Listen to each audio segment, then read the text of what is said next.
Hello दोस्तों, welcome and welcome back to our channel AS tutorial. हम लोग कर रहे हैं M2 के द मोस्ट इंपॉर्टेंट पीवाईक्यूज जो कि लेटेस्ट में आए हुए हैं और जिनके आने की संभावनाएं भी बहुत ज्यादा हैं।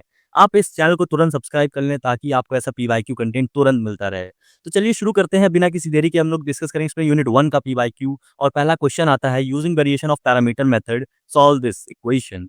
तो अब आपको क्या है, इसमें वेरिएशन ऑफ पैरामीटर का कॉन्सेप्ट लगा के इसमें इस डिफरेंशियल इक्वेशन को सॉल्व करना है। पर ये क्वेश्चन इंपॉर्टेंट क्यों है?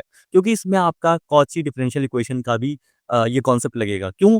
क्योंकि इसमें आपको आइडेंटिफाई करने का तरीका बता देता हूँ कि कैसे इसमें कॉची आइलर का जो कॉन्सेप्ट है वो लग रहा है। तो देखते हैं आप, यहाँ पे x की पावर 2 है और d2y/dx2 है। तो आपको इसमें एक पैटर्न दिख रहा होगा कि देखो, अगर आपकी वेरिएबल की पावर जो है उसी का डिफरेंशियल जो आपका डिफरेंशिएशन है उतना ही ऑर्डर का लगा हुआ है, तो आपका ये Cauchy differential equation, Cauchy Euler differential equation बन जाती है। और यहाँ पे देखिए, आपका x एक पावर में है और यहाँ पे डिफरेंशिएशन भी एक बार है और यहाँ पे x है ही नहीं, तो यहाँ पे जो डिफरेंशिएशन वो नहीं है। तो अगर आपको इस टाइप का जो ऑर्डर मिलेगा x की पावर n dny/dxn और x, देन इसके बाद इस तरीके का आपको पूरा ऑर्डर मिलेगा, तो आप बोलेंगे कॉची आइलर लग रहा है। अब कॉची आइलर हम लोग क्या करते थे? लेट करते थे x equal to e to the power z। तो लेट कर लिया हम लोग ने x equal to e power z, और z कैसे हो जाएगा? यहाँ पे z लॉ की प्रॉपर्टीज है, z equal to log x हो जाएगा। ठीक है, अब हम लोग बढ़ते हैं अपने नेक्स्ट कॉन्सेप्ट की तरफ, इसमें जिसमें हम लोग लेट करते थे x square d two y by d x two को होल को लेट करते थे डी इन ब्रैकेट d-1 और y। यहाँ पे जो d होता है ये होता है d/dz।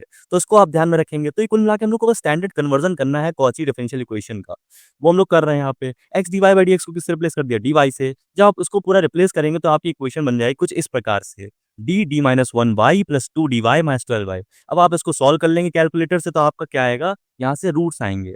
अब रूट्स अगर आ गए आपके, तो आपको सॉल्व करना पड़ेगा इनको और लिखना क्या पड़ेगा? CF। हम लोग जब इससे ऑक्सिलरी इक्वेशन से जो रूट्स निकलते हैं उससे क्या लिखते थे? CF, complementary function.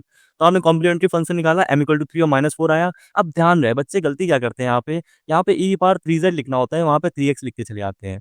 क्यों? क्योंकि हम लोग ने z में कन्वर्ट कर लिया ना भाई। तो यहाँ पे हम लोग z के कन्वर्ट करने के बाद ये क्या हो जाएगा? आपके रूट जैसे 3 और -4 दो रियल और डिस्टिंक्ट रूट हैं, तो आपने यानी आइडेंटिटी लगाई थी c1 e की पावर m1x और प्लस c2 e की पावर m2x।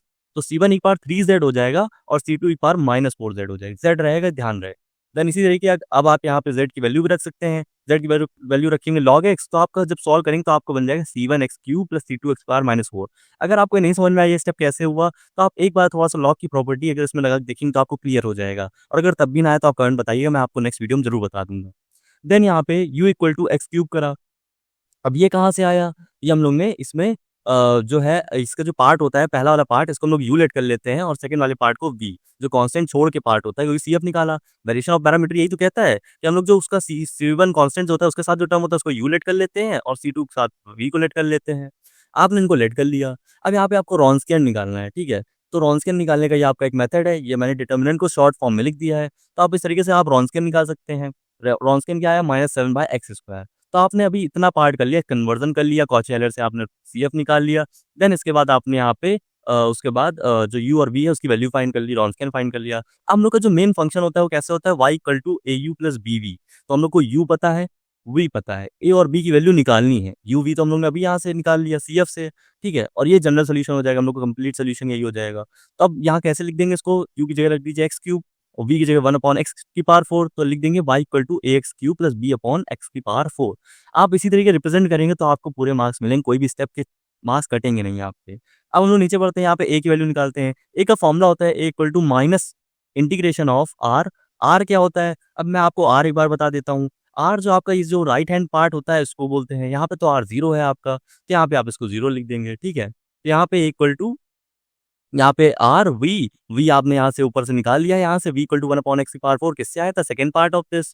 तो यहाँ पे आपने v रखा अपॉन w रखा, आप सब रखेंगे तो 0 हो जाएगा। अब आपको पता है भाई 0 का इंटीग्रेशन करने पे 0 आता है और उसके बाद कांस्टेंट ऐड कर देंगे तो आपका कांस्टेंट इंटीग्रेशन आ जाएगा। तो ये हमारा आ जाएगा C1। तो हम लोग की a की वैल्यू तो आ गई, अब बच्ची b की वैल्यू। अगर b की वैल्यू भी आ जाती है तो हम लोग को फिर कोई दिक्कत ही नहीं है, y equal to au plus bv हो जाएगा। सिंपल से हम लोग को रख देंगे यहाँ पे। तो यहाँ पे b की वैल्यू जब निकालेंगे तो b का फॉर्मूला क्या होता है? इंटीग्रेशन ऑफ r u की वैल्यू हम लोग कैलकुलेट करी थी, और अपॉन w यहाँ पे रॉन्स्कियन है। तो ये फॉर्मूले में जब आप वैल्यू रखेंगे तो r फिर से 0 रखेंगे। अब भैया जैसे ही आपने r 0 यहाँ पे रखा तो 0 प्लस C2 हो गया, ये आपका कांस्टेंट आ गया b की वैल्यू। तो आप समझ रहे हैं, a की वैल्यू भी आपकी 0 आई और b की वैल्यू भी 0 आई, और इसकी वजह से हम लोग का जो टोटल आंसर बनेगा तो क्या बनता है? y equal to au plus bv। तो y इक्वल टू a क्या हो गया हम लोग का? C1 जो हम लोग ने पहले निकाल लिया था, और उसके साथ हम लोग यहाँ पे लिखा यू हो गया एक्स क्यूब, और प्लस जो हम लोग का बी आया वो क्या आया, C2 अभी आया, और यहाँ पे हम लोग का रख दिया यहाँ पे BV, तो V हो गया हम लोग का x⁻⁴, जिसको हम लोग x⁴ से भी डिनोट कर सकते हैं। तो हम लोग का हो गया पहला क्वेश्चन। तो आप देख सकते हैं ये काफ़ी इंपॉर्टेंट क्वेश्चन था, क्योंकि इसमें हम लोगों ने पहले क्या लगाया, कॉची आइलर, देन इसके बाद हम लोग ने ये सॉल्व कर दिया। तो अगर आपको ये कंटेंट पसंद आया हो तो प्लीज़ चैनल को सब्सक्राइब करें और हमारे वीडियो को लाइक करें, ताकि हम और ऐसा कंटेंट पुश कर पाएँ। Thank you and have a nice day.